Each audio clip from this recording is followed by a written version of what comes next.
کتنے مسلمان ہیں؟ تعداد ان کی کتنی ہے؟ اور کتنے ہیں جنہوں نے اس روحانیت کو اور اس معرفت کو جو چھپی ہوئی ہے ان کے انفس کے اندر، وہ اسپرچویلٹی ہے، وہ سیٹسفیکشن ہے، وہ اطمینان ہے جو اللہ کی معرفت کے بعد ملتا ہے، اس کے ذریعے حاصل کیا۔ تو ایک آیت میں آپ کے سامنے رکھتا ہوں جس میں بڑی خوبصورتی کے ساتھ اللہ تعالیٰ نے جو ہے نا، بہت خوبصورتی کے ساتھ اللہ تعالیٰ نے اس چیز کو بیان کیا۔ تو فاروق بھائی اگر وہ آیت آپ سامنے لا سکیں، میں نے آپ کو سینڈ کی ہے، سورہ حامیم السجدہ کی، اس کو سورہ فصلت بھی کہتے ہیں، یہ بڑے غور سے سنیے گا۔ سورہ حامیم السجدہ، سورہ فصلت بھی کہتے ہیں، چیپٹر 41 ہے، آیت 51 سے مدعا شروع ہو رہا ہے۔ تو 51 میں اللہ تعالیٰ کہتے ہیں اعوذ باللہ من الشیطان الرجیم، اللہ تعالیٰ کہتے ہیں وَإِذَا أَنَمْنَا عَلَى الْإِنسَانِ أَعْرَضَ، کہتے ہیں کہ جب ہم نے انسان کو انعام دیا نا، اس کو سکون دیا، أَعْرَضَ وَنَأَى بِجَانِبِهِ، تو وہ پھر جاتا ہے اور بھاگ جاتا ہے، اپنی مستی میں لگ جاتا ہے جب اس پر اللہ کیا کرتا ہے؟ انعام۔ وَإِذَا مَسَّهُ الشَّرُّ فَذُو دُعَاءٍ عَرِيضٍ، اور جب اس کو پریشانی آتی ہے نا تو لمبی لمبی دعائیں کرتا ہے، لمبی لمبی دعائیں کرتا ہے۔ آپ مجھے یہ بتائیں کہ زیادہ تر یہ حالت کن کی ہوتی ہے؟ ایک ایک ایوریج جو مسلمان ہوتا ہے نا، ایوریج مسلمان، اس کی یہ حالت نہیں ہوتی۔ ایک ایسے بندے کی یہ حالت ہوتی ہے جو بندہ ایمان میں بہت کمزور ہو جاتا ہے، بہت کمزور، اس کی یہ حالت ہوتی ہے۔ اور زیادہ تر جو بندہ الہاد اور ایمان کی بیچ والی کشتی میں ہچکولے کھا رہا ہوتا ہے نا، ایسے بندے کی وہ حالت ہوتی ہے۔ اسی لیے اللہ تعالیٰ نے اگلی آیت میں بڑی مزے کی ایک بات کی، آیت نمبر 52 کے اندر اللہ تعالیٰ کیا کہتے ہیں، یہ ایک انسان کی کیفیت کو سامنے رکھتے ہوئے۔ آگے آئے جی، آیت نمبر 52 ذرا دکھائیے۔ اللہ تعالیٰ فرماتے ہیں قل ارائیتم، جی قل ارائیتم ان کان من عند اللہ، کیا تم اس قرآن کا انکار کر رہے ہو؟ کیا خبر کہ یہ اگر اللہ کی طرف سے ہوا، ثم کفرتم بھی، اور تم اس کے بعد اس کا کفر کر رہے ہو۔ من اضل ممن ہوا فی شقاق بعید، اس سے بڑا گمراہ کون ہوگا جو دور جا کر گمراہ ہوا ہے، بہت دور جا کر بھٹک گیا ہے، بہت دور جا کر بھٹک گیا، اس سے زیادہ گمراہ کون ہو سکتا ہے؟ یعنی اللہ تعالیٰ کہہ رہے ہیں کہ تم شک کی بنیاد کے اوپر فیصلے کر رہے ہو، تو کیا تمہیں یہ شک نہیں آتا کہ یہ اللہ کی کتاب بھی تو ہو سکتی ہے؟ یہ شک تمہیں کیوں نہیں آتا؟ یہ تو شک آتا ہے اللہ ہو نہ ہو، یہ کیوں نہیں آتا کہ اگر ہوا تو کیا ہوگا؟ اب آئیں جی اگلی آیت میں، یہ ہے وہ آیت جو میرا اصل موضوع ہے، جس پر میں تعلق ثابت کرنے کی کوشش کروں گا کہ اللہ تعالیٰ نے 3 قسم کا علم جو ہے وہ انسان کو دیا ہے اپنی معرفت کے لیے، اور اس کے تقاضے کیا ہیں۔ اعوذ باللہ من الشیطان الرجیم، یہ ہے آیت ہمارا اصل موضوع۔ سنریہم آیاتنا فی الآفاق وفی انفسہم حتی یتبین لہم انہ الحق اولم یکفی بربک انہ علی کل شیء شہید۔ یہ کیفیت انسان کی بیان کرنے کے بعد کہ وہ شک میں پڑھ کر کفر کرتا ہے، اللہ تعالیٰ فرماتے ہیں 2 ایسی آیتیں میں پیش کرنے، ایسے وے آف کہ سورس آف نالج میں آپ کے سامنے رکھنے لگا ہوں جو الٹیمیٹلی اس صداقت کی طرف لے کر جائیں گے۔ اللہ تعالیٰ فرماتے ہیں ان قریب ہم دکھائیں گے ان کو اپنی نشانیوں میں سے، فی الآفاقی، افق کے پار، آفاق کہتے ہیں خارجی دنیا، کاسموس، ٹھیک ہے، دنیا کے کناروں میں، جس کو کاسموس کہتے ہیں، ایسٹرو فزکس کا جو چیپٹر ہوتا ہے۔ وفی انفسہم، اور پھر لوٹتا ہے اللہ بتانے کے لیے، وفی انفسہم، اور ان کے اپنے نفسوں میں، جسم نہیں کہا، وفی انفسہم، انفس کہا ہے۔ انفس کا مطلب ہے روحانیت، آپ کے اندر کا وہ نفس، وہ شعور، شعوری انسان، کہ جس کو الہم فجورہا و تقواہا، یعنی اس کی اچھائیاں اور برائیاں سمجھا کر بھیجی تھی، یہاں سے نکلتا ہے۔ میں ابھی بتاتا ہوں یہ کون کون سی چیزیں بنیں گی۔ اب یہ 2 چیزیں اللہ تعالیٰ کہتے ہیں ان دونوں چیزوں میں نشانیاں دکھاؤں گا، حتی یتبین لہم انہ الحق، یہاں اور بیان کرنے کا مقصد کیا ہے ان دونوں چیزوں کو؟ قرآن نے جتنی سائنٹیفک ایسپیکٹس پر بات کی ہے اس کی وجہ کیا؟ حتی یتبین لہم انہ الحق، یہاں تک کر ان پر یہ چیز واضح ہو جائے گی کہ یہ قرآن سچ ہے۔ اور اے نبی تیرے لیے، اولم یکفی بربک انہ اللہ کل شیء شہید، کہ اے رسول تیرے لیے تو یہ چیز کافی ہے کہ اللہ ان کے ہر عمل کے اوپر گواہ ہے، ریکارڈ ہو رہا ہے ہر عمل، ٹینشن نہ لے۔ آپ کی دعوت، آپ کا کام تھا، آپ نے دعوت پہنچا دی، تو آپ پریشان نہ ہو۔ آپ کے لیے یہ تسلی ہے. اب یہاں پر دو چیزیں بیان کی ہیں، فی الآفاق کی نشانیاں اور انفس کی نشانیاں. آفاق کی جو نشانیاں ہیں ان کا تعلق ہے سائنس کے ساتھ، اور انفس کی نشانیاں ان کا تعلق ہے میٹا فزکس کے ساتھ، مسٹسزم کے ساتھ، تصوف کے ساتھ، زہد کے ساتھ، تعلق باللہ کے ساتھ. ٹھیک ہے جی. اور تیسرا سورس کیا بیان کیا جس کی تصدیق ہوگی ان دونوں چیزوں کے ساتھ؟ قرآن، جس پر آپ یقین رکھتے ہیں. تو اس آیت سے یہ چیز پتا. اچھا پھر ایک اور نقطہ یہاں پر میں آپ کے سامنے رکھتا ہوں. قرآن نے جو لفظ استعمال کیا، کہا ہے سنوریہم، سا اصل فعل ہوتا ہے نوریہم، ارا یوری سے دکھانا، کسی چیز کو ویژولائز کر کر اگلے بندے کو دکھانا. سا آیا ہے سنوریہم. سین جب آتا ہے کسی فعل کے شروع میں، خصوصاً فعل مضارع کے شروع میں سوفا آئے یا سین آئے، عربی زبان میں اس کا مطلب ہوتا ہے ان قریب، سونر، لیٹر آن، کچھ عرصے بعد، متصل بعد. ان سب معنوں کے لیے سین اگر فعل مضارع کے شروع میں آئے تو استعمال ہوتا ہے. تو اللہ تعالیٰ یہاں فرما رہے ہیں ان قریب ہم دکھائیں گے، یعنی اس وقت جس وقت یہ آیت نازل ہوئی تھی اس وقت اللہ نے نہیں دکھائی، مگر اللہ بعد میں دکھائے گا فی الآفاقی. تو اس سے پتہ چلتا ہے کہ اللہ تعالیٰ نے کچھ ایسے مادی دنیا کے اندر راز پنہا رکھے تھے، پوشیدہ رکھے تھے، جن کو آنے والا انسان جو ہے وہ ظاہر کرے گا. اور وہ ظاہر کرنے والا کس چیز کی تصدیق کرے گا؟ اس قرآن کی، کہ یہ اللہ کی طرف سے ہے. اس سے پتہ چلتا ہے کہ اللہ تعالیٰ نے اس تیسری کیٹیگری کو اپیل کرنے کے لیے، اٹریکٹ کرنے کے لیے قرآن میں کچھ ایسے راز بیان کیے ہیں، کچھ ایسی چیزیں بیان کی ہیں جن کا تعلق وہ انسان مخاطب نہیں تھا جو لالچ کی وجہ سے جنت کو حاصل کرنا چاہ رہا ہے یا جو خوف کی وجہ سے جہنم سے بچنا چاہ رہا ہے، مگر تیسری کیٹیگری. اور یہ وہ کیٹیگری ہے جس نے دنیا کے اندر انقلاب برپا کیا ہے. یہ وہ کیٹیگری ہے. یعنی اللہ تعالیٰ کو ریشنل بلیور سے زیادہ اور کوئی چیز پسند نہیں، کہ کوئی ایسا مومن ہو کہ جو عقل کو، دانش کو، خرد کو، رشد کو، ریشنالٹی کو استعمال کر کے ایمان کی جگہ پر پہنچے. اچھا جی، یہاں تک یہ آیت میں نے آپ کے سامنے رکھی ہے، اور میں نے ایک نقطہ ابھی تک آپ کے سامنے بیان کر سکا ہوں کہ اللہ تعالیٰ نے جو انسان کو مخاطب کیا ہے نا، اس مخاطب کرنے کے پیچھے راز کیا ہے، اور جو آیات قرآن کے اندر بیان کی ان کا مقصد کیا ہے. اس کو ایک مثال سے بھی سمجھیں. آپ ایک رات کے وقت بارش ہو رہی ہے اور آپ ایک روڈ پر جا رہے ہیں. بڑی توجہ سے مثال سنیے گا بھائیو. رات کا وقت ہے، بارش ہو رہی ہے اور آپ ایک روڈ پر جا رہے ہیں، اور آپ ایک رستے کی تلاش میں، آپ کو پتہ نہیں ہے، آپ منزل کا آپ کو پتہ ہے مگر آپ رستہ ڈھونڈ رہے ہیں کہ ہم نے کہاں جانا ہے، کیسے پہنچنا ہے. تو آپ کو رستے میں ایک سائن بورڈ نظر آتا ہے. یہ مثال عام طور پر دی جاتی ہے جب آپ ترجیح دیتے ہیں مادے کو اور عقل کو اللہ کی دی ہوئی معلومات پر یا علم پر. تو وہ سائن بورڈ آپ کو نظر آتا ہے جس سے آپ نے علم حاصل کرنا ہے اور آپ نے اس منزل تک جانا ہے، رائٹ اور لیفٹ مڑنا ہے. مگر ایک ڈرائیور ہے، وہ رکتا ہے اس سگنل کے اوپر اور سائن بورڈ کو دیکھتا ہے یار سائن بورڈ کتنا پیارا بنا ہوا ہے، گلٹری ہے، لائٹنگ کیسے لگی ہے، وہ ڈاٹ ڈاٹ والی لائٹ ہے، کبھی وہ ریڈ ہو رہی ہے، کبھی وہ گرین ہو رہی ہے، کبھی وہ یلو ہو رہی ہے، کبھی وہ اورنج ہو رہی ہے. اور جناب ایسے کر کے وہ جو ہے نا وہ ہاریزنٹل کبھی جا رہے ہیں ورڈز، کبھی ورٹیکل جا رہے ہیں، بڑا عجیب، وہ کبھی ٹمٹما رہی ہیں چیزیں. وہ بڑا خوش ہوتا ہے، کہتا ہے یار کیا بات ہے، کمال ہو گئی. اور وہ اس خوشی کے اندر کہ یہ کیا بات ہے ادھر ہی گھومتا رہتا ہے، اسی سگنل پہ کھڑا دیکھتا رہتا ساری رات.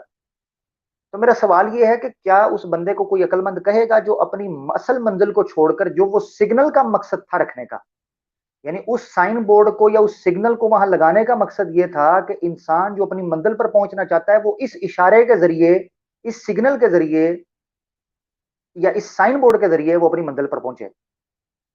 مگر انسان نے کیا کرنا شروع کر دیا کہ اس سائن بورڈ کو دیکھ کر وہیں گھومنا شروع کر دیا، وہیں گھومنا شروع کر دیا، وہیں گھومنا شروع کر دیا. اور زبردست وہ جس پوائنٹ. جگہ جس وجہ سے رکھا تھا، جس وجہ سے وہاں رکھا تھا، اس کی حقیقت کو بلا دیا. یہ ہے وہ معاملہ کہ اللہ تعالیٰ نے اس قسم کے ریشنل بلیور کو یا ریشنل انسان کو، لاجیکل بندے کو جو سائنس پر، دلائل پر چلتا تھا، اس کو ریمائنڈ کرانے کے لیے کہ اولم یر الذین کفروا ان السماوات والارض کانتا رتقا ففتقناہما وجعلنا من الماء کل شیء. کیا نہیں دیکھتے ہو زمین و آسمان جڑے تھے؟ یعنی تمہیں یہ سائن اس لیے تو دیے تھے کہ ان سائن کو دیکھ کر تم نے اللہ کی طرف جانا ہے، تم اس سائن میں الجھ گئے. تو یہ وہ آیات تھیں جو اللہ تعالیٰ نے قرآن کے اندر رکھی، یہ ہے وہ تعلق قرآن اور ماڈرن سائنس کا. قرآن کا سبجیکٹ نہیں ہے ماڈرن سائنس، قطعاً نہیں ہے. صرف اس نے مخاطب کے لیے، اس کو کہتے ہیں مخاطب کی طبع کے مطابق اس کو جواب دینا. تو اللہ تعالیٰ نے انسانی فطرت کو سامنے رکھتے ہوئے اس طبع کو، اس نفسیات کو سامنے رکھتے ہوئے بات کی. یہی وجہ ہے، اب میں آتا ہوں دوسرے نقطے کی طرف، یہی وجہ ہے کہ اللہ نے قرآن میں انسانی عقل کی اہمیت کو جا بجا اجاگر کیا، جا بجا.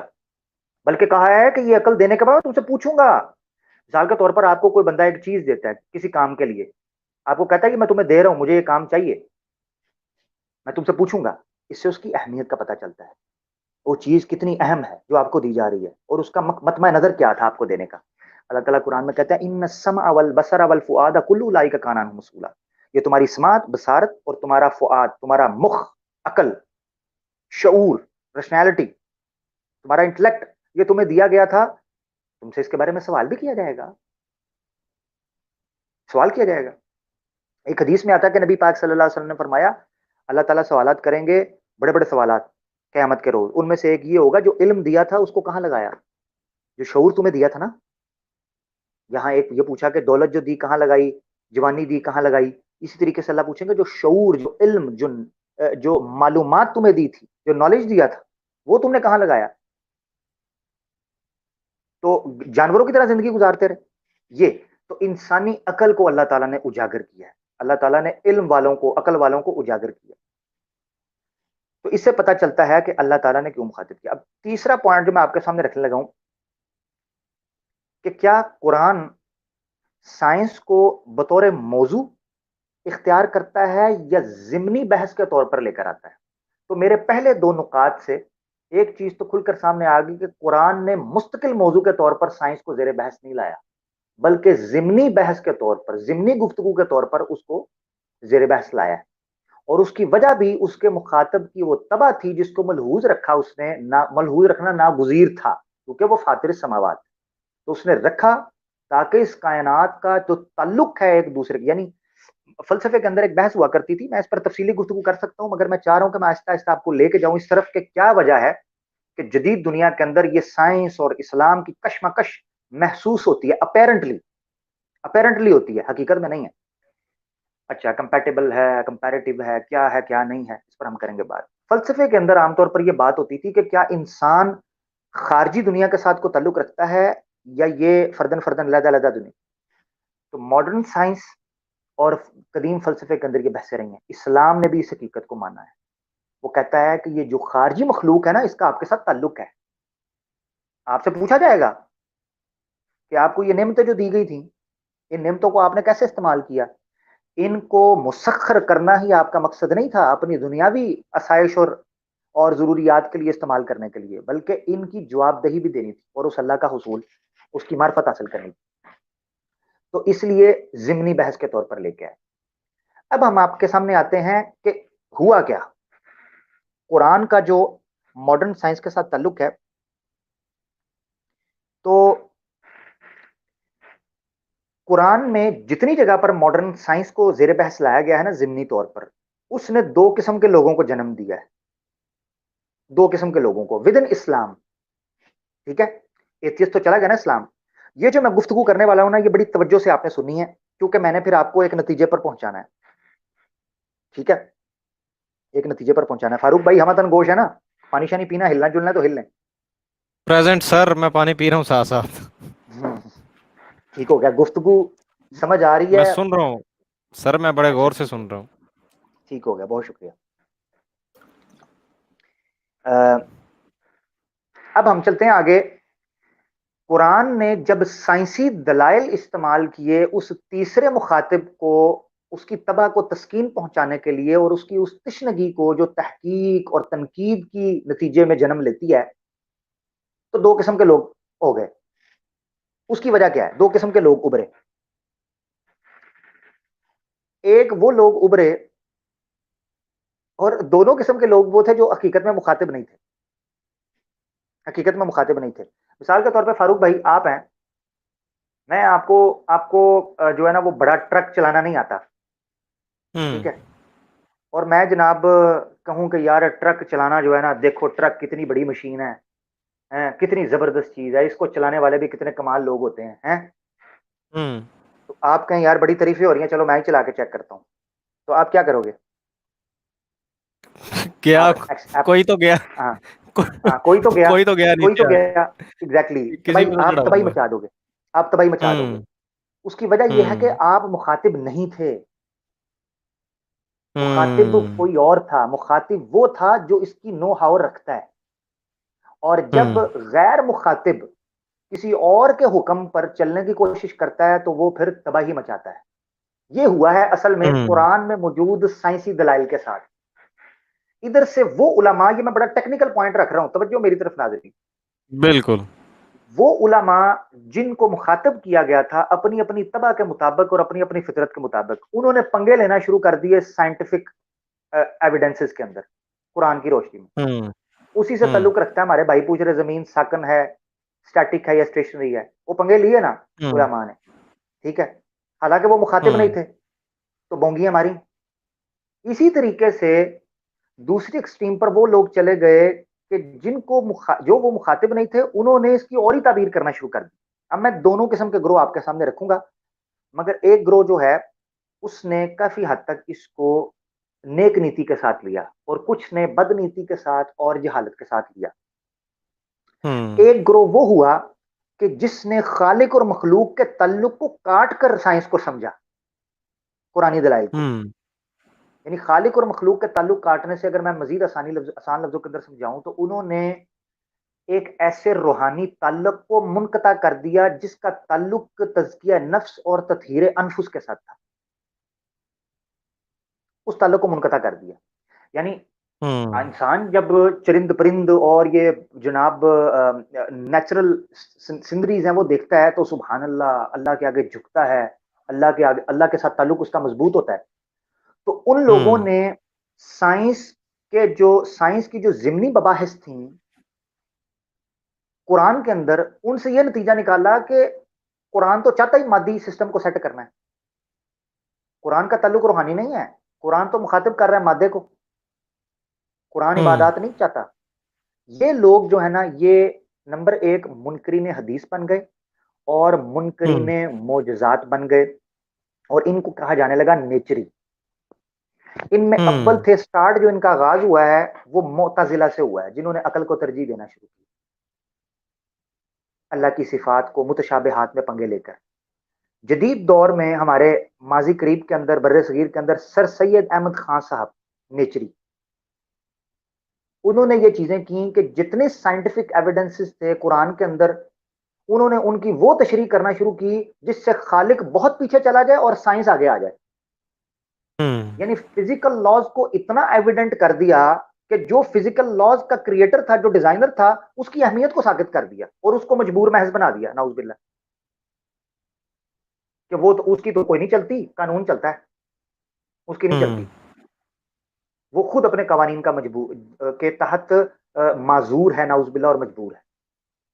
اس میں ہوں. سر سید احمد خان تھے. ایک نام ہے نیاز فتح پوری صاحب کا، انہوں نے بھی منو یزداں کتاب لکھی، تباہی پھیر کر رکھ دی، تباہی پھیر کر ہوں. رکھ دی. اسی طریقے سے غلام احمد پرویز صاحب، یہ ایک بہت بڑا نام ہے، وہ بھی نکلے، انہوں نے بھی بیلنس نہیں کر پائے ہوں. چیزوں کے اندر. اور انہوں نے ہوں. سائنس اور مغرب، ہمارے ایک دوست وہ کہا کرتے تھے، جیسے مودودی صاحب کا بھی نام میں آگے ذکر کروں گا، سید ابو الاعلی مودودی ہوں. صاحب بھی کہا کرتے تھے کہ کچھ لوگ اسلام کی گاڑی میں مغرب کا انجن فٹ کرنے کی کوشش کرتے ہیں. یعنی گاڑی اسلام کی ہے، ہوں. انجن ڈالتے ہیں اس میں ہوں. مغرب کا، اور کہتے ہیں یہ گاڑی چلے، تو کیسے چلے؟ وہ تو نہیں چلے گی. تو ہوں. یہ وہ بالکل. لوگ تھے غلام پرویز صاحب، انہوں نے کیا کیا کہ ان سائنٹیفک آیات کی وہ تشریح پیش کرنا شروع کی جو مغرب کو سوالو ہو جائے، ہضم ہو جائے. یہاں سے ایک ہوں. اور تشریح نکلی، ایک اور شکل اسلام کی سائنسی حوالے سے نکلی اور جدید علوم کے حوالے سے نکلی. اور پھر انہوں نے کوشش کی کہ ان لوگوں کو جو ایگنوسٹکس ہیں یا ایتھسٹ ہیں، ان کو تھوڑا سا ریلیکس سیٹسفیکٹری آنسر دیا جا سکے، جبکہ ایسا ہوا نہیں، ہو نہیں ہوں. سکا، کیونکہ مخاطب یہ نہیں تھے جن کو مخاطب کیا جا رہا تھا اس تناظر میں. تو یہ نام تھے. دوسری پارٹی جو نکلی انہوں نے کیا کیا، انہوں نے یہ کیا کہ انہوں نے انہوں نے جب دیکھا نا کہ قرآن نے سائنس کے اوپر بھی بات کی ہے، قرآن نے تاریخ کے اوپر بھی بات کی ہے، قرآن نے سیاست کے اوپر بھی بات کی ہے، قرآن نے معاشرت کے اوپر بھی بات کی ہے، قرآن نے معیشت کے اوپر بھی بات کی ہے، قرآن نے اخلاقیات کے اوپر بھی بات کی ہے، قرآن نے فوجداری قوانین کے اوپر بھی بات کی ہے، قرآن نے آئلی اور ازدواجی زندگی کے اوپر بھی بات کی ہے، قرآن نے تہذیب اور تمدن کے اوپر بات کی ہے، قرآن نے آفاقیت اور عالمیت کے اوپر بات کی ہے، قرآن نے نجومیت کے اوپر بات کی ہے، یا قرآن نے انفرادی اور اجتماعیت کے اوپر بات کی ہے، قرآن نے جملہ علوم ہائے انسان جو ہے ان کے اوپر بات کی ہے، شعبہ جات کے اوپر بات کی ہے. تو گویا قرآن ایک ایسا ضابطہ ہے آج بن کر سامنے آئے کہ جتنے انسانی علوم ہیں ان کو اسلام کی اینک سے دیکھا جائے. یعنی یہ کہا جانے لگا کہ E is equal to MC square تو قرآن میں موجود تھا آج سے 14 سال پہلے. اچھا کچھ میں نے سوشل میڈیا کو کہتے ہیں جی کرونا وائرس کا ذکر بھی قرآن کے اندر ہے. استغفار. ہاں جی. اچھا کچھ نے کہنا شروع کیا جی یہ جناب جو ہے نا ورلڈ ٹریڈ سینٹر جو ٹوین ٹاور کا ہوا تھا یہ بھی قرآن کے اندر موجود ہے جی. یہ تو ہم اسکول میں دیکھتے سنا کرتے تھے. ہاں وہ کہتے تھے جی یہ قرآن کے اندر آج سے اتنے 1400 سال پہلے آ گیا ہوا ہے کہ جی سمندر کے کنارے 2 بلڈنگیں کھڑی ہوں گی، ادھر سے آگے لوہے کے پردے لگیں گے در در در در در. چلو جی چلو. استغفار. اچھا اب یہ 2 گروہ نکلے جنہوں نے قرآن میں جو سائنسی علوم ضمنی مباحث کے طور پر آئے تھے اس تیسرے انسان کو مخاطب کرنے کے لیے، تیسری فطرت یا طبیعت کو مخاطب کرنے کے لیے انہوں نے پورے کے پورے معاشرے کے اوپر منتخب کر دی. یہ ہے وہ زیادتی جو ہوئی ہے قرآن کے ساتھ اور سائنس کے ساتھ، دونوں کے ساتھ ہوئی ہے.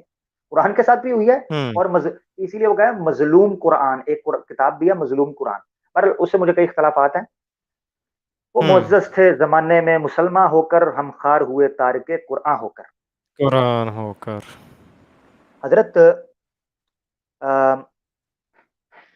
عمر فاروق رضی اللہ تعالیٰ عنہ سے ایک روایت ہے مسلم شریف کے اندر فضائل قرآن کے اندر. نبی پاک صلی اللہ علیہ وسلم فرماتے ہیں ان اللہ یرفع بہذا الکتاب اقواما ویضع بہ آخرین. اللہ نے اس کتاب کے ذریعے اٹھائے گا بہت سی قوموں کو اور بہت سی قوموں کو ذلیل و رسوا کر کے رکھے گا اسی کتاب کے ذریعے. اور یہی ہوا. اب آپ دیکھیں سورہ یونس کی آیت 57 کے اندر، یہ میں ضمنی آیتیں دے دوں پھر اس کے بعد میں چلوں گا آگے اپنے دوسرے لوگوں کی طرف. کہ یہ لوگ جو ہیں انہوں نے کیا گمراہیاں کی، قرآن کی کیا تشریح پیش کی، کن کو خوش کرنے کے لیے؟ مغرب کو سائنس کی روشنی میں. سورہ یونس چیپٹر 10 ہے ورس 57 نوٹ کر لیجئے. یا ایھا الناس قد جاءتکم موعظۃ من ربکم وشفاء. اللہ تعالیٰ فرمایا اے لوگو، یہاں ناس کا ہے، مومن نہیں کا، مسلم نہیں کا، لوگو تمہارے پاس ایک نصیحت آ گئی ہے تمہارے رب کی طرف سے اور شفا ہے. لما فی صدور، جو دلوں میں ہے وہ بیماریوں کے لیے یہ شفا ہے قرآن. اب یہ شفا کہا مگر پھر اس کے ساتھ ساتھ ایک چیز کا ذکر بھی کیا. اللہ تعالیٰ سورہ اسراء میں چیپٹر 17 ہے ورس 82 اللہ تعالیٰ فرماتے ہیں وَنُنَزِّلُ مِنَ الْقُرْآنِ مَا هُوَ شِفَاءٌ وَرَحْمَةٌ، کہ اللہ نے قرآن میں سے نازل کیا ہے کچھ ایسی چیزوں کو جو شفا بھی ہیں اور رحمت بھی ہیں. آگے آیت ختم وَلَا يَزِيدُ الظَّالِمِينَ إِلَّا خَسَارًا، مگر ظالم اسی قرآن سے نہیں بڑھتے مگر اپنے نقصان میں. یعنی قرآن ایک ہی کتاب ہے، اسی کتاب کو سامنے پیش کیا جا رہا ہے، اسی کتاب سے لوگ جو ہیں وہ فائدہ بھی حاصل کر رہے ہیں، نقصان بھی حاصل کر رہے ہیں. کیسے؟ کیونکہ جو مخاطب نہیں تھے وہ بن جاتے ہیں. میری وہ طبیعت ہی نہیں تھی. اب مجھے میں مثال کے طور پر میں ڈائبٹیز کا پیشنٹ ہوں، اللہ معاف فرمائے.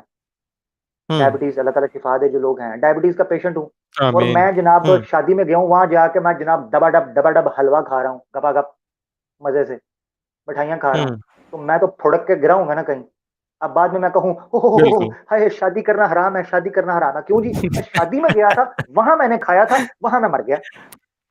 او بھائی تمہاری طبیعت پر جب میٹھا راس ہی نہیں ہے تو کیوں کھاتے ہو میٹھا؟ کیوں کھاتے ہو میٹھا؟ اور اسی طریقے سے ہائی بلڈ پریشر کا مریض جو ہے وہ جناب جا کے گبا گب نمکین قسم کے جناب چاول کھا رہا ہے، بوٹیاں ٹھونس رہا ہے، ہاں جی تیل والی چیزیں کھا رہا ہے، اس کے بعد وہ پھڑک کے سائڈ پہ گیا ہو ہاں جی نہیں جی اللہ حاضل قیاس.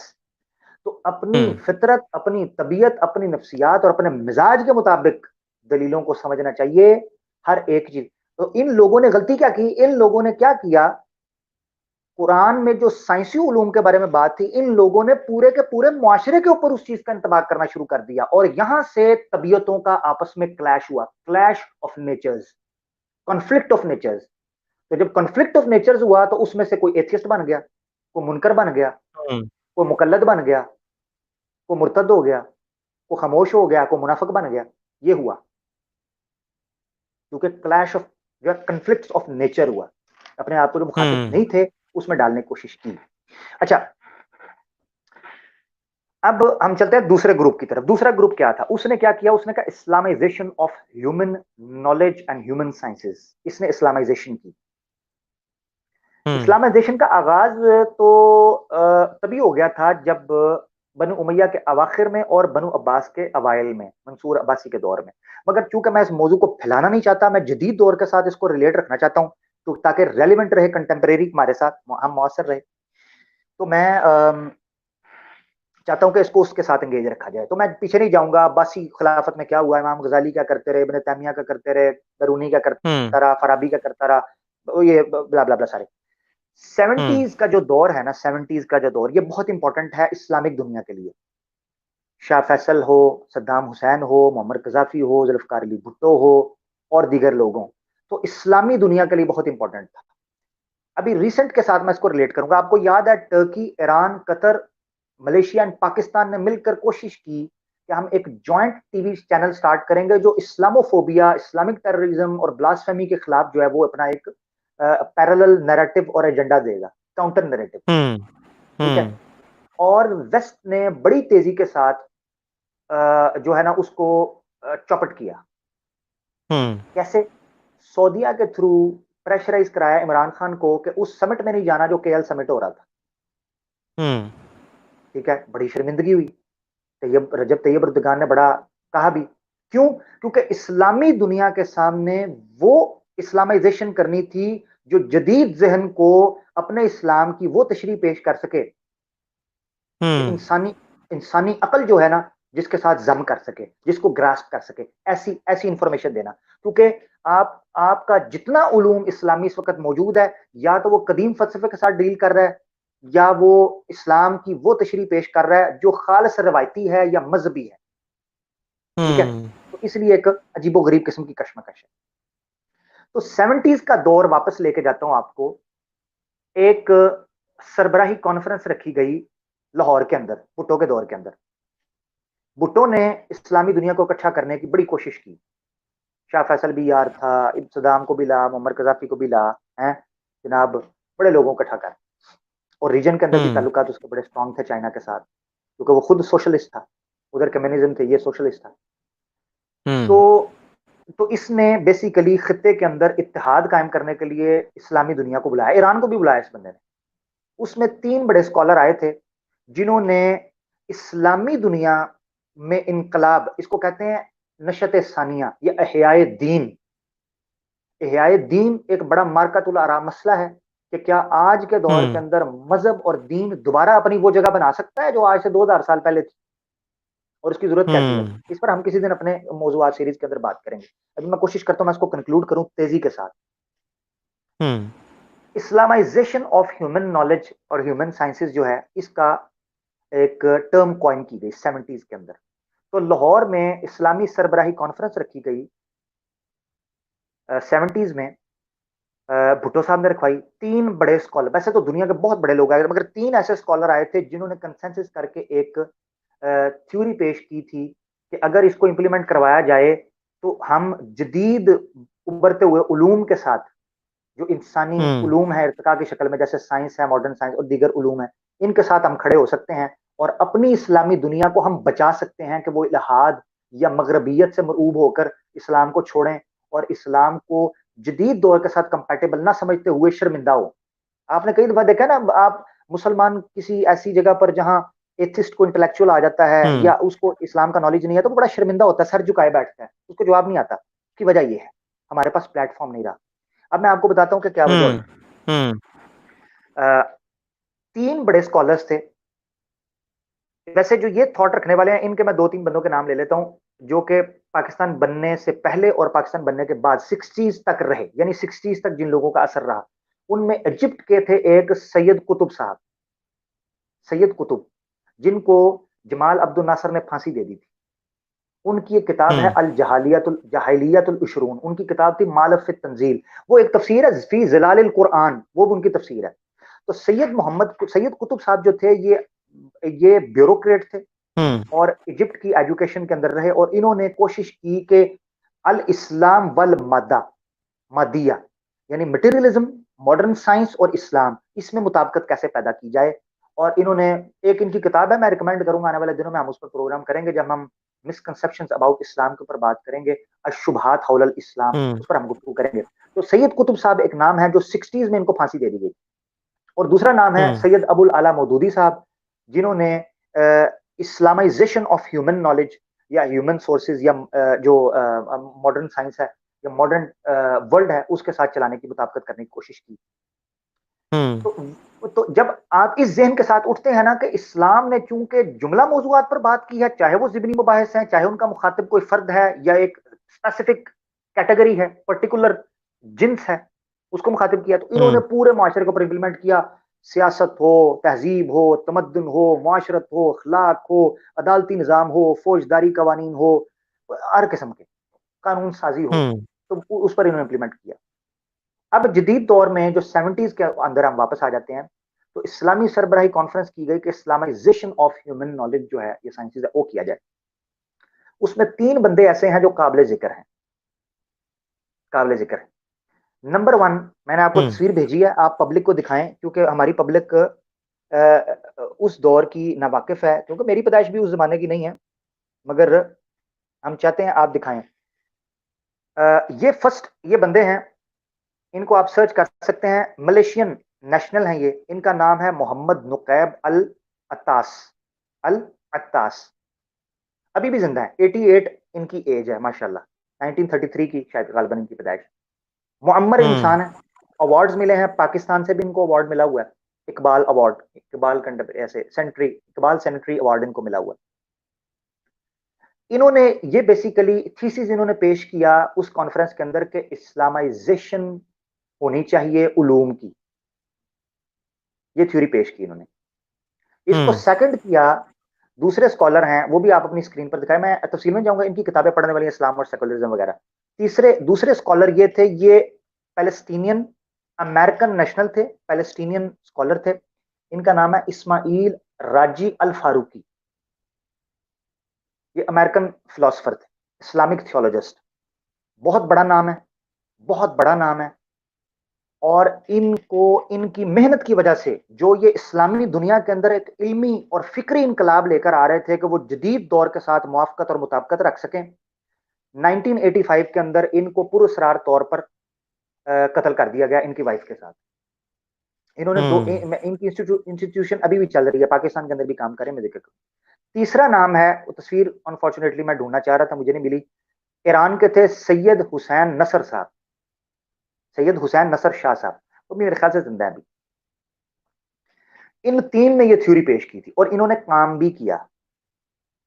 یہ جو آپ کو اسلامک یونیورسٹی نظر آتی ہے نا پاکستان کے اندر، اسلام آباد کیمپس جو نظر آتا ہے، یہ انہی کی عطا کرتا ہے، انہی کی تجویز ہے.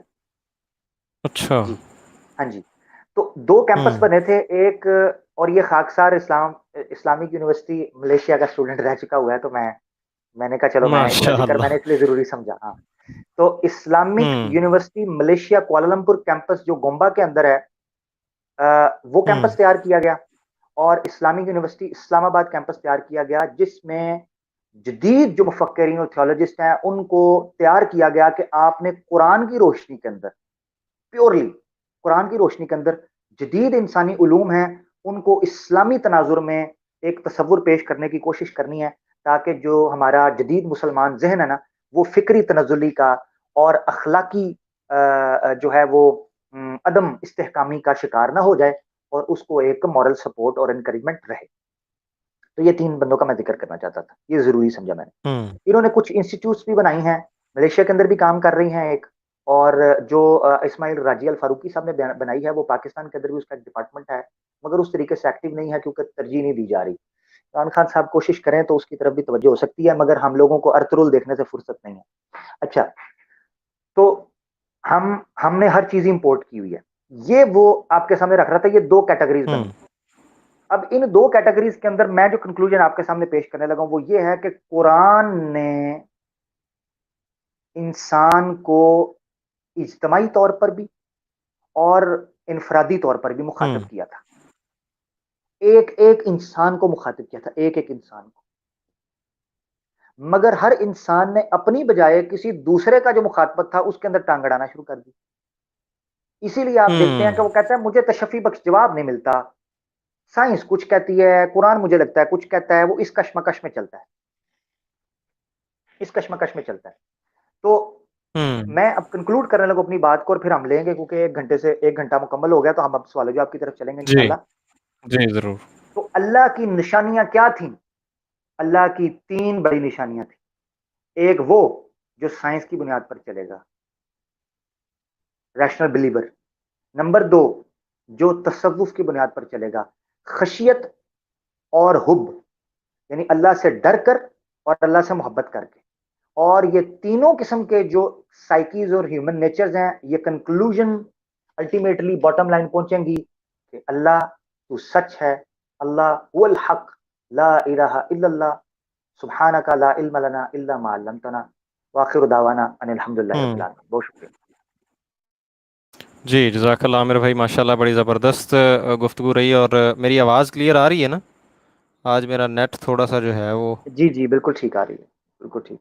کچھ آئیں بائیں شائیں کر رہا تھا. جی بہرحال جی عزیز دوستو, اب اگر آپ لوگوں کے کوئی سوال ہوں تو نیچے لنک دیا جا رہا ہے, اس کے اوپر آ کے کر سکتے ہیں. آج کا ٹاپک میرے خیال میں کافی براڈ ہے قرآن اور ماڈرن سائنس کے حوالے سے, تو اس میں آپ لوگوں کے کچھ پچھلے شوز میں جو سوالات تھے وہ تب نہیں الاؤ کیے گئے. آج میرے خیال میں آپ ان کو پوچھ سکتے ہیں. عامر بھائی یہاں تشریف رکھتے ہیں, بیٹھے ہیں جی, آپ آ جائیں. 1 گھنٹہ مزید ہم اس کو چلائیں گے, کوشش کریں گے کہ آپ کے سوالات کے جواب دیں. اور جیسا کہ ہم نے پرومس کیا تھا, بہت جلد ہم جو ہے وہ اعتراضات کے حوالے سے وہ سیریز چلائیں گے کہ جو ایتھیسٹ وغیرہ جو لوگ ہیں اعتراضات اٹھاتے ہیں اسلام کے اوپر اور قرآن کے اوپر, ان کا جو ہے وہ جواب تو نہیں میں کہوں گا, صحیح رخ آپ کے سامنے پیش کیا جائے کہ اصل میں بات کیا ہے اور کس طرح سے گھما کے ٹویسٹ کر کے آپ کے سامنے یوں پیش کی جاتی ہے کہ جس سے یہ لگتا ہے گویا آپ کے ذہن کو یہ لگتا ہے کہ شاید کوئی پرابلم ہے اس میں, شاید جو ہے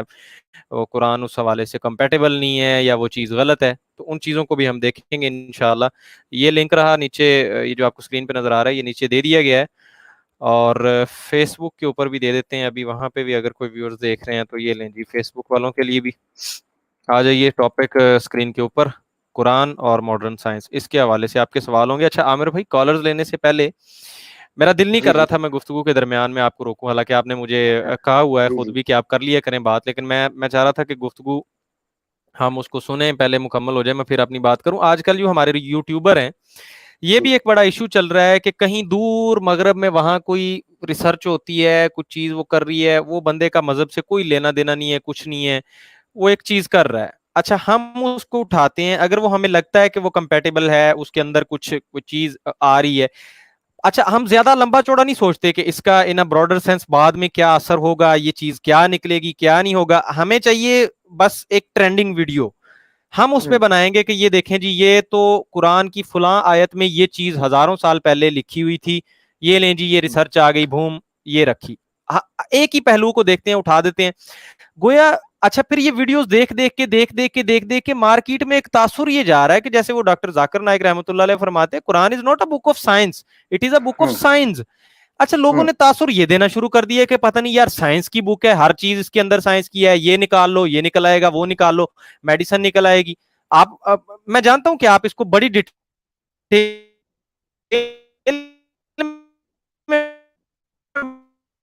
بڑے اچھے سے بیان کر چکے ہیں. وقتی طور پہ تو ہمیں نظر آ رہا ہوتا ہے ٹھیک ہے ویڈیو ٹریننگ میں چلی جائے گی, ویوز آ جائیں گے, سب کچھ ہو جائے گا, بیجا کھلوجا ہو جائے گی جناب, اور اسلام کی بھی واہ واہ ہو جائے گی. ہم بعد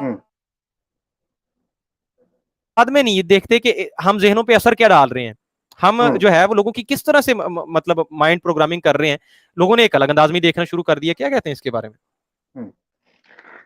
یار وہ پتہ کیا, دیکھیں میں نے جیسے کہا ہے نا کہ انسان کی طبیعت جو ہے نا جس چیز سے متاثر ہوتی ہے وہ اس کو قبول کرتی ہے. انسان کی طبیعت جو ہے جس چیز سے متاثر ہوتی ہے اس کو قبول کرتی ہے.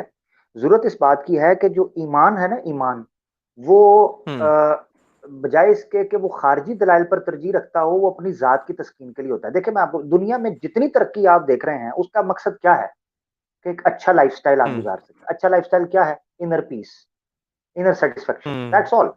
آپ دنیا میں جتنا مرضی فیم کما لیں، جتنے مرضی پیسے کما لیں، at the end of the day اگر آپ خوشی اندر سے خوش نہیں ہیں تو ہم نے بڑے بڑے خوش لوگوں کو سر اپنے آپ کو مارتے دیکھا ہے ریسنٹلی، دیکھ لیں آپ، ٹھیک ہے نا، بڑے بڑے فیم والے لوگوں کو ختم ہوتے دیکھا ہے. استغفر اللہ. تو بالکل. اس کی وجہ یہ ہے کہ انسان کا الٹیمیٹ جو گول ہے نا، انٹینشلی اور انٹینشلی، نوئنگلی اور ان نوئنگلی، ہوں وہ ہے انر سیٹسفیکشن.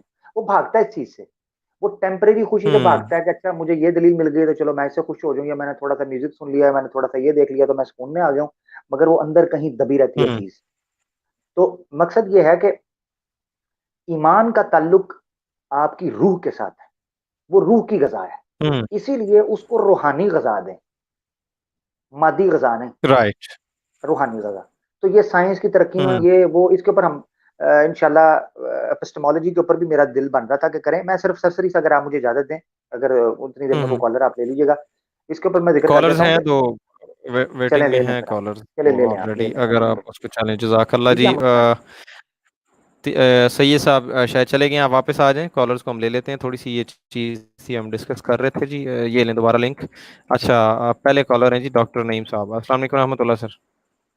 وعلیکم السلام ورحمۃ اللہ. ماشاء اللہ بہت اچھی ڈسکشن تھی.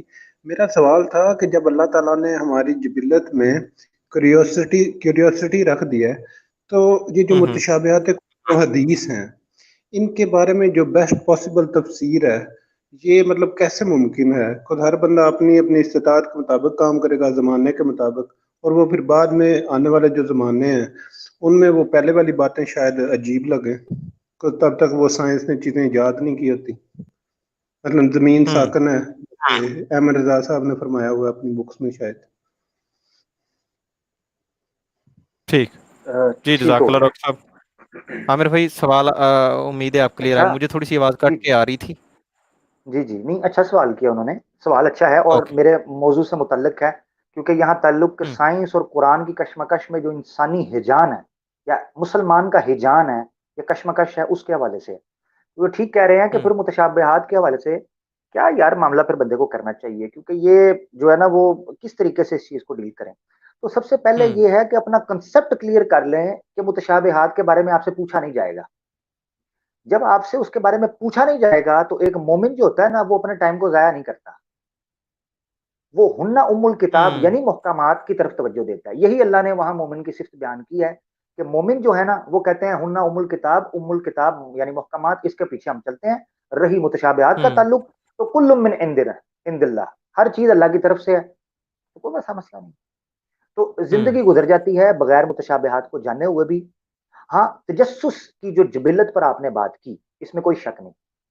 تجسس کی جبلت جو ہے وہ اتنی غالب ہے کہ بخاری اور مسلم کے اندر حدیث ملتی ہے کہ نبی پاک صلی اللہ علیہ وسلم کے پاس صحابی آئے, آ کے کہتے ہیں اللہ کے رسول میں مخلوقات کی طرف توجہ کرتا ہوں تو میں کہتا ہوں اس کو کس نے بنایا, اچھا اس کو اللہ نے بنایا, اس کو یہ بنایا, تو پہنچتے پہنچتے میں کہتا ہوں اللہ کو کس نے بنایا. نعوذ باللہ, یہ سوال ہوں آتا ہے کہ اللہ کو کس نے بنایا, استغفر. تو میں کہیں کافر ہوں تو نہیں ہے, میں کوئی خارج تو نہیں ہو گیا. تو نبی پاک صلی اللہ علیہ وسلم نے فرمایا یہ تو ایمان ہے, یہ عین ایمان ہے. یہ سوال آنا, ہوں یہ سوال آنا عین ایمان ہے. مگر ہوں آگے پتا چلتا ہے, یعنی ایک بارڈر, میں نے اسی لیے کہتا ہوں الہاد اور ایمان یہ تھن لائن ہے, تھن لائن. ہوں آپ کو بڑا طریقے سے چلنا پڑتا ہے. تو آپ کیا کہیں گے وہاں کہ یاری اللہ کی طرف سے ہے, یہ کہہ سکتے ہیں. اور رہی تشریح, تو یہ تجسس کو ٹھنڈا کرنے کا طریقہ میں آسان لفظوں میں آپ کو بتاتا ہوں. تجسس کو ٹھنڈا کرنے کا طریقہ یہ ہے کہ اپنی ان ابیلٹیز کو جو تشکیک اور تجسس پیدا کرتی ہیں پازیٹیو چیزوں کی طرف لگائیں, پازیٹیو چیزوں کی طرف, ہوں کریٹو چیزوں کی ہوں طرف, پروگریسو چیزوں کی طرف. یعنی لا, یعنی اللہ کے نبی پاک صلی اللہ علیہ وسلم کی حدیث ہے کہ حسن من حسن الاسلام المرء ترکہ ما لا یعنی. مصدرک حاکم حدیث ہے, نبی پاک صلی اللہ علیہ وسلم نے ہوں فرمایا اسلام کی خوبصورتی یہ ہے کہ ان چیزوں کو چھوڑ دیا جائے جو فضول ہیں, یعنی فضول چیزوں کو چھوڑ دیا جائے, یہ اسلام کی خوبصورتی ہے. اللہ تعالیٰ فرماتے ہیں لا تقف ما لیس لک بہ علم, جس چیز کا علم نہیں ہے اس پر توقف نہیں کرنا, ڈٹنا نہیں ہے, کھڑے نہیں ہونا. تو کنسپٹ کلیئر کر لیں, اس کے بعد جو ہوں تجسس ہے اس کے بارے میں اللہ اللہ خیر صلی اللہ. یار میں آپ کو بتاتا ہوں, یہ پہ اعتراض بھی کیا جاتا ہے اس تناظر میں. کہتے ہیں جی, میں نے آپ کے پروگرام میں ایک دلیل بھی دی تھی اس حوالے سے, اسٹیفن ہاکنگ کی کتاب دا گرینڈ ڈیزائن سے, کا پیج غالباً 19 تھا. تو میں نے اس کے حوالے میں کہا تھا, یہ جو ایتھیسٹ ہے نا, ہم پہ اعتراض کرتے ہیں جی بلائنڈ فیتھ, یعنی ہر چیز کو متشابہات کہی جا رہے ہیں, اس پہ بھی کریں گے ہم بات, مگر اس پر سرسری سے میں صرف تجسس کے حوالے سے بات کر دوں کہ سائنس آج اس حقیقت کو مانتی ہے, اور وہ سائنس نہیں کہ جو سیکولر ہے, سیکولر سائنس وہ نہیں, وہ سائنس جو ایتھیسٹ ہے, کیونکہ میں ایتھیزم کو ایک بلیف سمجھتا ہوں. Scientism is a religion, atheism is a religion. تو آپ نے یا تو ٹوٹلی سائنس کو سیکولر کہنا ہے نا, تو پھر نہ وہ ایتھیسٹ ہوگی, نہ وہ اسلام ہوگی, نہ وہ کرسچینٹی میں ماننے والی ہوگی. سیکولر سائنس نہیں, وہ سائنٹسٹ جو ایتھیسٹ ہیں یا اپیئر ٹو بی ایتھیسٹ, یا وہ کہتے ہیں کہ ہمارے پاس کوئی سفیشینٹ ایویڈنس نہیں ہے, لائک اسٹیفن ہاکنگ, ٹھیک ہے جی, آپ کے مرحوم, انہوں نے اپنی کتاب دا گرینڈ ڈیزائن میں لکھا ہے کہ بگ بینگ سے پہلے کیا تھا, دس کوسچن از رینڈرڈ میننگ لیس. یہ سوال نہیں پوچھنا چاہیے, کیونکہ before big bang there was no time, there was no space, نہ وقت تھا نہ خلا تھا. تو جب وقت اور خلا نہیں ہے تو یہ سوال ہی ابس ہے, فضول ہے, illogical کوسچن ہے. تو میں سوال کرتا ہوں کہ بگ بینگ سے پہلے کچھ نہیں تھا اور کوئی آغاز نہیں تھا, یہ عقیدہ رکھنا بھی تو بلائنڈ فیتھ ہی ہے, ٹھیک ہے. تو پھر اسی لیے تجسس کو ختم کرنے کا ایک ہی طریقہ ہے, اپنے آپ کو محکمات کے پیچھے لگائیں اور مانیں اس چیز کو کہ آپ کی عقل کمزور ہے. وما اوتیتم من العلم الا قلیلا, نہیں دیا گیا تمہیں علم مگر تھوڑا, قرآن میں اللہ نے کہا. بہت شکریہ. جی جزاک اللہ. عامر بھائی آواز میری آن ٹائم آ رہی ہے نا؟ جی آن ٹائم آ رہی ہے سر, کیری آن کریں. اوکے جی جی جزاک اللہ. نیکسٹ ڈاکٹر یوسف صاحب. السلام علیکم رحمۃ اللہ ڈاکٹر صاحب. وعلیکم السلام جناب, کیا حال ہے جی؟ خیریت ہے؟ جی اللہ پاک کا کرم.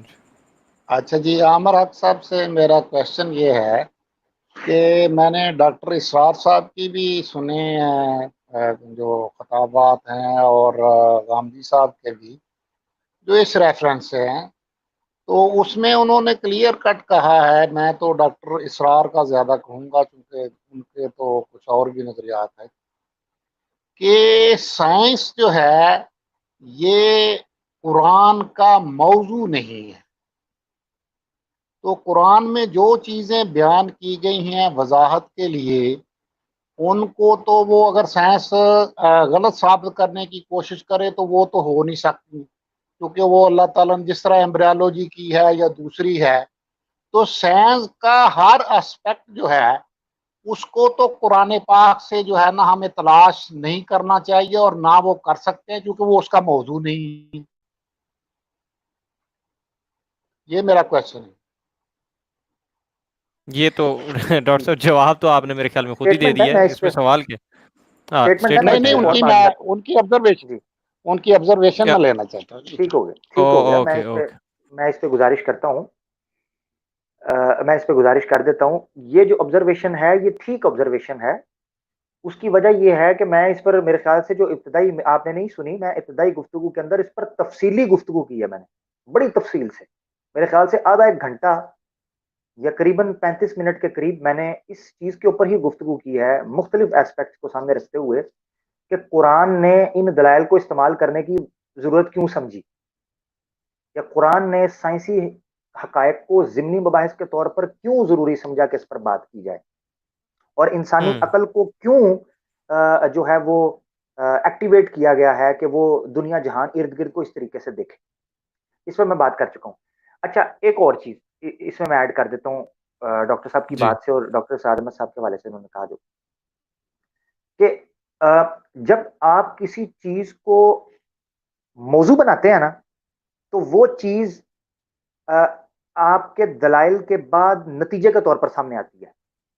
یعنی میں اگر میوٹیشن کے اوپر بات کر رہا ہوں سائنس کے موضوع پر, یہ جینیٹکس کے ٹاپک پہ میں بات کر رہا ہوں, تو میں اگر تھیوری آف ایوولوشن کے پرسپیکٹو یا بیک گراؤنڈ میں اس کے تھیم میں بات کر رہا ہوں, تو میں آرٹیفیشل میوٹیشن کے اوپر بات کروں گا, یا میں ڈی این اے کے سیکوینس کو چینج کرنے پہ بات کروں گا, تو میں الٹیمیٹ رزلٹ یہ نکالوں گا کہ چونکہ یہ پاسبل ہے, اور ایک ہیلدی اور ایک جو کیا اس کو کہنا چاہیے پاسبل سیکوینس چینج ہو کر ریڈی ہو سکتا ہے, تو یہ میرے سبجیکٹ تھیوری آف ایوولوشن کو جو ہے اسٹیبلش کرتی ہے. اب قرآن نے کیا کیا ہے، بڑی غور سے سنیے گا. قرآن کا موضوع اگر سائنس ہوتا تو قرآن سائنس کو اسٹیبلش کرتی، جبکہ قرآن نے سائنسی گفتگو کرنے کے بعد کہا کہ اب بھی کافر ایمان نہیں لے کر آتے، اب بھی وہ عقل نہیں کرتے. اس پر تو عقل والوں کے لیے نشانیاں ہیں، اس پر تو عقل والی قوم کے لیے اللہ کی نشانیاں ہیں. یعنی سورہ روم کے اندر اللہ نے ہر ومن آیاتہ خلق السماوات والارض واختلاف اللیل والنہار واختلاف السنتکم والوانکم. اللہ کہتے ہیں اس کی نشانیوں میں سے ہے زمین و آسمان کا تخلیق کرنا، اس کی نشانیوں میں سے ہے زمین و آسمان کا بدلنا، اس کی نشانیوں میں سے ہے تمہارے رنگوں اور تمہاری زبانوں کا مختلف ہونا.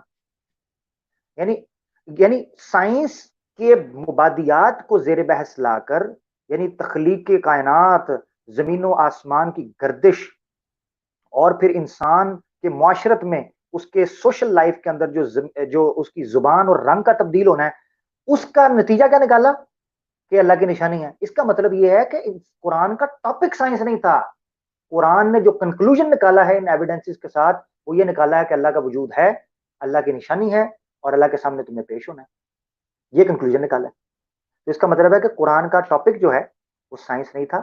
قرآن نے سائنس کو انسانی طبع اور جبلت کو مخاطب کرنے کے لیے اور اٹریکٹ کرنے کے لیے ضمنی بحث کے طور پر استعمال کیا، اور وہ کرنا ناگزیر تھا، ضروری تھا، کیونکہ انسانی فطرت کا تقاضا یہ ہے. اور میں یہ ایک اور بھی بات اس میں ایڈ کر دیتا ہوں، ایک جملہ.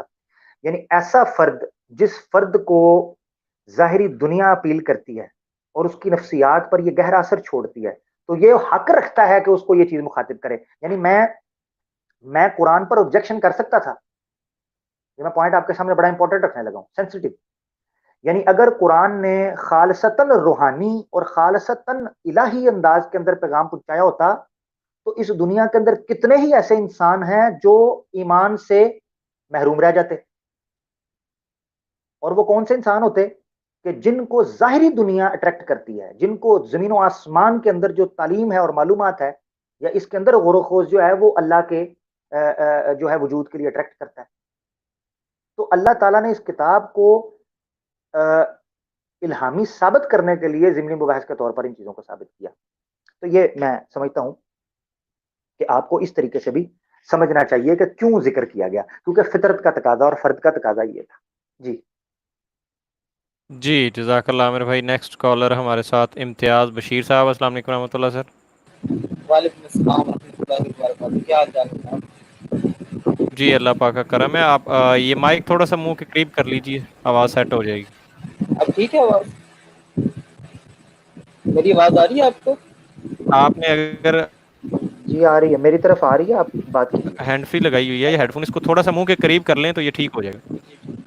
اچھا عامر بھائی، سوال میرا یہ ہے کہ پاکستانی ملحد کی میں آج کتاب پڑھ رہا تھا، تو اس میں ایک پوائنٹ اس کا بڑا تھا. وہ یہ کہتا ہے کہ اگر آپ آج یہ ثابت کرنا چاہتے ہیں کہ قرآن پاک نے بگ بینگ کا تذکرہ کیا، نہ سماواتی والارض کانہ تارکن کیا ایسے، تو کیا 1400 سالوں سے کسی کو نہیں پتہ تھا اس بات کا؟ وہ انہوں نے یہ تھیوری کیوں نہیں پیش کی؟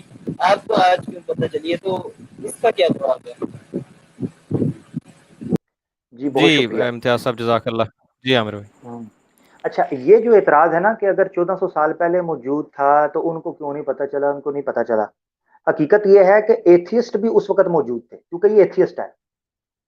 ایتھیسٹ بھی اس وقت موجود تھے، ملحدین موجود تھے. انہوں نے کیوں نہیں انٹرنیٹ ایجاد کیا، ایٹم بم کیوں نہیں بنایا اس وقت، کیوں نہیں لوہے کی گاڑیاں بنائیں آج سے 1400 سال پہلے؟ سوال ہے میرا. یہ بھی تو موجود تھے.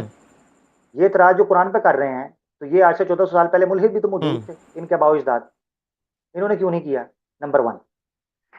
نمبر 2 جو کہ ان کا جواب ہوگا وہ یہ ہے کہ انسان کے علم میں تدریجی طور پر، ارتقائی طور پر انقلاب آیا ہے، اضافہ ہوا ہے. ٹھیک ہے، انسانی شعور بیدار ہوتا ہے.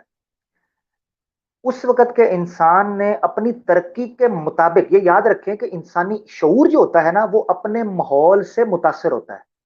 ماحول سے متاثر، مثال کے طور پر آج میں اگر فاروق بھائی سے رابطہ کرنا چاہتا ہوں تو میں کیا سوچتا ہوں، یار وہ فاروق بھائی کو کام کہنا تھا یار، تو کیا کرتا ہوں، فون اٹھاتا ہوں، کال کرتا ہوں. یعنی میری فکر پر فون اور اس میں موجود جو نیٹ ورک ہے وہ ایک احساس پیدا کرتا ہے، ایک علم پیدا، ایک شعور پیدا کرتا ہے کہ میں ریلیکس رہتا ہوں اور مجھے پتا ہے کہ میں جب چاہوں میں فاروق بھائی سے بات کر سکتا ہوں یا آپ لوگوں سے مخاطب ہو سکتا ہوں۔ یہ کیسے یہ شعور میرے دماغ میں کیسے پیدا ہوا؟ میرے خارجی ماحول کی وجہ سے، میری خارج میں موجود ایجادات اور ترقی کی وجہ سے، ٹھیک ہے؟ یعنی انسانی شعور اور عقل اور سوچنے سمجھنے اور عمل کرنے کی صلاحیت اس کے خارج میں موجود ترقی اور خارج میں موجود جو عوامل ہو رہے ہیں اس پر ڈیپینڈ کرتی ہے۔ آج سے 1400 سال پہلے کے انسان کو جب مخاطب کیا گیا، اس نے وہی اخذ کیا جو اس وقت اس کی شعور تھا، سمپل۔ اس نے وہی اخذ کیا اس قرآن سے، اس نے سمجھا۔ مثال کے طور پر اس وقت کا انسان جب کسی سے مخاطب ہونا چاہتا تھا آج سے 1400 سال پہلے، تو وہ پہلے سوچتا تھا اچھا کبوتر لوں، اس کو سدھاؤں، یا کسی سوار کو خط دوں، وہ جائے گا، پتہ نہیں کتنے مہینے میں پہنچے گا، اتنی دیر میں پتہ نہیں وہ زندہ رہے یا میں رہوں، وہ معاملہ وہ رہے نہ رہے تو کیا ہو کیا، یہ اس کے شعور پر یہ ساری بات ہوتی تھی۔ تو یہ ترقی کی وجہ سے، کوئی نہیں کہہ سکتا کہ اس وقت کا انسان دوسرا تھا اور آج کا دوسرا تھا، صرف خارج دوسرا تھا، انسانی عقل اسی طرح ہی موجود تھی اس وقت بھی۔ تو یہ بات ہے۔ تو دو قسم کے جوابات ہیں، ایک تحقیقی جواب ہے اور ایک تنقیدی جواب ہے۔ تو یہ کہتا ہے جی آج سے اتنے سال پہلے قرآن نے کیوں نہیں نکالا، تو یہ ملحد بھی تو موجود تھے نا، یہ کہتے ہیں ہم نے سب کچھ یاد کیا، کر لیتے اس وقت، یہی عقل تو موجود تھی۔ تو بھائی ان کے بقول جو ہومو سیپینز ہیں، میں نے پچھلے پروگرام بات کی تھی، سیپینز 3 لاکھ سال سے موجود ہے، 3 لاکھ سال، اور 3 لاکھ سال میں کٹا تحقیق کیا آپ نے؟ 3 لاکھ سال سے جو آج انسان بیٹھا ہوا ہے یہ موجود ہے، ہومو سیپینز ان کے بقول۔ تو کتنی تحقیق کر لی آپ نے؟ چلو پچھلوں کو تو مارو گولی، آپ نے کتنی تحقیق کر لی؟ تو آپ natural phenomena of human nature جو ہے اس کو بھی سامنے رکھنا چاہیے، یہ شعور ہے۔ آج کا ہو سکتا ہے انسان آج کے بعد سے پتہ نہیں قرآن کی کتنی آیات سے کیا کیا علوم نکالنا شروع کر دے جو آج نہیں کر رہے، اس وجہ سے قرآن غلط ہو جائے گا۔ یہ تو انسان کی اپنی سوچ ہے، جس کا جتنا ظرف ہے۔ جی جی جزاک اللہ عامر بھائی۔ اچھا ایک سوال ہے کمنٹ سیکشن میں آیا ہے کہ کیا ضرورت سے زیادہ تجسس الحاد کو جنم دیتا ہے؟ Can we call this science phobia? نہیں نہیں نہیں، تجسس کسی کو زیادہ ہوتا ہے کسی کو کم۔ دیکھیں تجسس کو غلط طریقے سے ڈیل کرنا یہ ہے، یعنی تجسس میں ایک ہوتا ہے تجسس فطرتی، اور ایک ہے اور یعنی جان بوجھ کے چیزوں کے اندر خور خوض کرنا، آپ کو پتہ بھی چل رہا ہوتا ہے لا یعنی چیزیں ہیں، تجسس کرنا۔ اسی لیے اقبال نے کہا تھا نا کہ تھا جواب صاحب طور کے مسلم ہے اگر، میں نے شعر پہلے بھی پڑھا ہوا ہمارے پروگرام میں، کہ تھا جواب صاحب طور کے مسلم ہے اگر، چھوڑ کر غائب کو تو حاضر کا شیدائی نہ بن۔ شوق حاضر ہے اگر تو لازم ہے ایمان خلیل، شوق حاضر ہے اگر تو لازم ہے ایمان خلیل، ورنہ خاکستر ہے تیری زندگی کا پیرہن۔ اگر تو غائب کو چھوڑ کر حاضر کے پیچھے بھاگے گا تو یہ تجسس تجھے خاکستر کر دے گا، تجھے جلا کر راکھ بنا دے گا۔ بالکل، یعنی اصل بات یہ ہے کہ ذہن میں خیالات آتے ہیں، یہ ایک انسانی فطرت ہے۔ اب مسئلہ وہاں سے آگے سے شروع ہوتا ہے، ہم ان کو کس طرح سے ڈیل کرتے ہیں۔ ذہن میں جو سوالات اٹھتے ہیں ہم ان کو کس طرح سے انٹرٹین کرتے ہیں، ان کے جواب کہاں سے ڈھونڈنے کی کوشش کرتے ہیں، اور پھر اس چکر میں کیا ہم وہ جو جیسے عامر بھائی کہہ رہے ہیں کہ مطلب ایمان اور یہ الحاد کے بیچ میں ایک بڑی تھن سی لائن ہے، کیا ہم وہاں پہ جا کے پہنچ کے تو آگے تو نہیں چھلانگے لگانا شروع کر دیتے؟ کیونکہ کچھ چیزیں ایسی ہیں جن کے اوپر جیسے انہوں نے بیان کیا کہ سائنس بھی کہتی ہے کہ اس سے پیچھے جانے کی کوئی ہمیں ضرورت نہیں ہے۔ مطلب یہ سوال ہی بے وقوفانہ ہوگا کہ اگر کوئی پوچھے کہ بگ بینگ سے پہلے کیا تھا، تو اگر وہاں پہ یہ نظریہ رکھا جا سکتا ہے تو میرا یہ سمپل سا سادہ سا سوال ہے کہ اگر مذہب کسی جگہ پہ آپ کو کہہ دیتا ہے کہ اس سے آگے نہ سوچو، تمہاری عقل نہیں پہنچے گی، ابھی تمہارا علم تمہاری ترقی اور یہ ساری سائنس اور یہ چیزیں وہاں تک نہیں پہنچی ہیں کہ تم اس چیز کا ادراک کر سکو، ہمیں وہاں پہ پرابلم کھڑی ہو جاتی ہے کہ نہیں اب مجھے چاہیے جواب۔ مثلا جیسے اب یہ وہ صاحب ہیں یہ مقلد ملت صاحب، وہ بڑا ایک چیز بڑی بڑھ چڑھ کے کہتے ہیں جی خدا جی وہ وائٹ ہاؤس پہ اتر کے دکھا دے میں مان جاؤں گا۔ بھیا اس چیز کو آپ کیوں نہیں ایکسیپٹ کر لیتے کہ آپ کی یہ نازک سی ننی منی آنکھیں جن کا آپ کو بڑا خیال رکھنا پڑتا ہے، ان کو آپ کو گلاسز لگانے پڑتے ہیں کہ ہلکی سی دھوپ سے بھی یہ خراب ہو سکتی ہیں، آپ ان کے ذریعے خدا کو دیکھنا چاہتے ہیں؟ کب عجیب شوق پالے ہوئے ہیں